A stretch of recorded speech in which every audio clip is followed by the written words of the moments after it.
Hi everyone, and welcome to part 5 of colouring a huge horror poster. Today we're looking at Billy the puppet from Saw, and there's not many colours on this one actually. It's basically black, white and red, but for the white face I am using a very light warm grey. I think it's the 20% warm grey, just to give him a little bit of shape, definition and a bit of shading to his face, and I think that really helps. Rather than to leave it the white of the paper, it's quite good just to put a little bit of definition in there and make it look as realistic as we possibly can on a cartoon. So doing the red eyes, I did start off with permanent red, but it was a bit too bright, so I've decided to go with the Tuscan red and the scarlet red. They're just a little bit deeper and darker, these colours, than for example the reds that I used in Pennywise, which were quite bright. I wanted to differentiate them a little bit because I don't want all the characters to have the same colours on them, even though there is a lot of red. Obviously there's tons of blood and things like that, so they are going to look quite similar, but I'm trying to switch it up a little bit.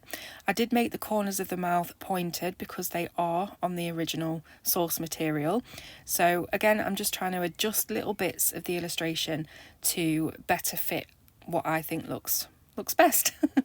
So doing the bow tie with the same colours, a little bit of white highlight. I did put a bit of white paint pen on, but I scraped it off later on because it just looked a little bit too harsh. And then again, same red on the shoes. So we're keeping it all cohesive, tied in together.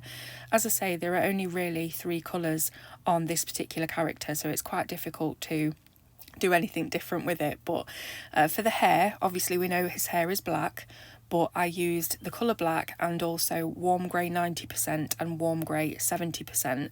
You probably can't see it too much on camera, but it does give that slight bit of variation in his hair, and it's just better than colouring it all solid black really. But there's not too much you can do on a character like this that is so plain and, you know, has those 3 colours and that's it. So you just try and differentiate the best that you can and add that little bit of variation.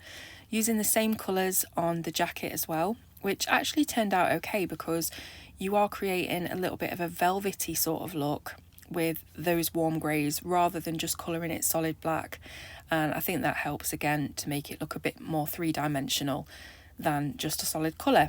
For the tricycle, I did use the same reds that I used on Pennywise. This is the Crimson Lake and the permanent red because I did want it to be a different red to the shoes, the bow tie, and just look a little bit lighter and brighter. So I've also brought the white pencil in for some highlights.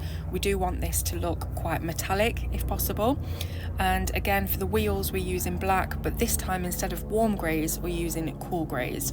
So I think it was cool grey 50 that I used on this with the black, and then just did lots and lots of blending and, you know, just trying to layer over the top of each other to make a smooth result. I just want to say a big thank you as well to everyone that's commenting on these videos. As I said in the first one, I wasn't sure how well this was going to go down because I know that it's a very polarising subject, but I've had loads and loads of support from people who are enjoying watching it, so that's absolutely fantastic. Thanks so much. Then I'm just finishing off the jacket because I always forget some part of an illustration when I'm doing it. It's usually the ears, but I did forget that arm of the jacket, so there you go. And now we're going on to the tricycle handlebars. So again, just using those same reds that I used on the metal of the handlebars, and then I'm using the same greys from the wheels on to the pedals of the bike. So fairly simple to do. Doing the seat red, I don't know if it was a red seat, but I decided we wanted red next to the black just to make a bit of contrast there. And then using that Molotow chrome marker that I used on one of the previous illustrations just to give it a really shiny finish to the metal work. Tuscan red, crimson red and permanent red now on the spiral, and the same again on this little spiral. And then we're using the Tuscan red to fill in the letters as a solid.